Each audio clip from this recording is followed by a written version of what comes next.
विद्यार्थियों, हम सब अध्ययन कर चुके हैं कि भाषा किसे कहते हैं, भाषा की परिभाषा क्या है। आज हम अध्ययन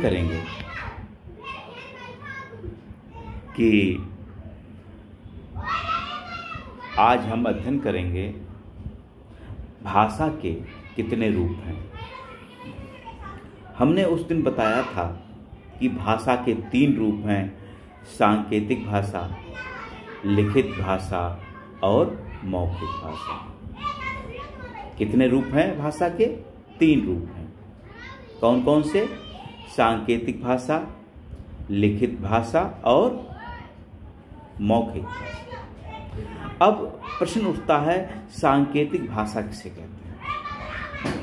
सांकेतिक भाषा जिस प्रकार माता पिता अपने नवजात बच्चों को संकेत और इशारों से अपनी बात बता देते हैं तथा उनके विचारों से अवगत हो जाते हैं।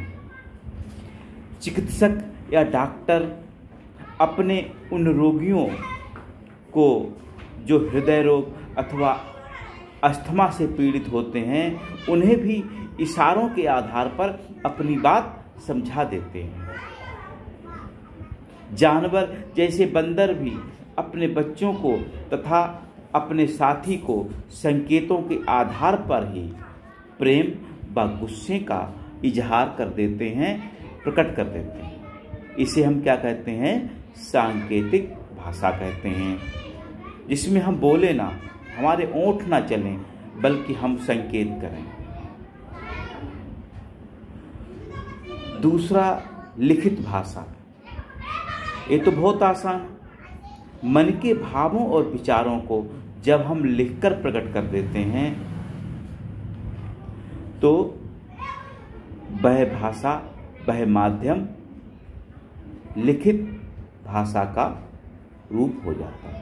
मन के भावों तथा विचारों को जब लिखकर प्रकट किया जाता है तो यह भाषा का लिखित रूप होता है। ठीक है। जैसे कि कृपया साइकिल उधर खड़ी कर दें, शोर ना मचाएं, ठीक है, फूल ना तोड़ें, पुरुष इधर आएं, महिलाएं उधर जाएं, इत्यादि। इसको हम जब लिखकर प्रस्तुत करें तो ये लिखित भाषा। इसके बाद है मौखिक भाषा।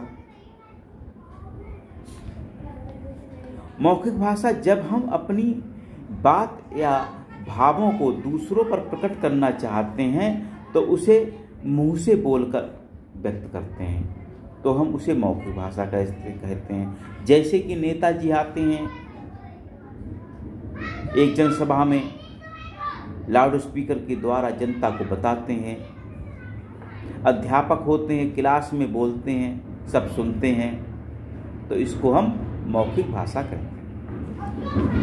इन 3 भाषाओं के अतिरिक्त एक और भाषा है,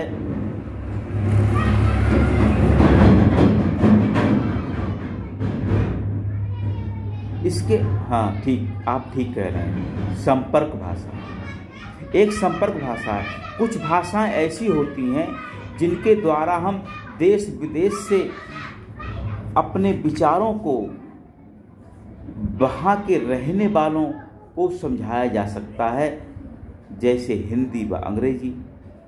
जब हम हिंदी भाषी राज्यों को छोड़कर अन्य प्रदेशों में प्रवेश करते हैं और तो संपर्क भाषा के रूप में अंग्रेजी का प्रयोग किया जाता है।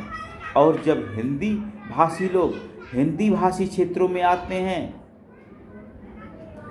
तो हिंदी उनके लिए संपर्क भाषा होती है।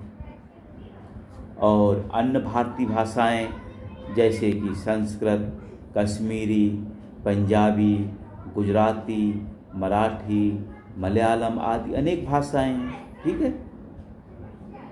तो हम भाषा को मुख्य रूप से 3 भागों में बांटते हैं: सांकेतिक भाषा, लिखित भाषा और मौखिक भाषा। ठीक है, आप समझ गए?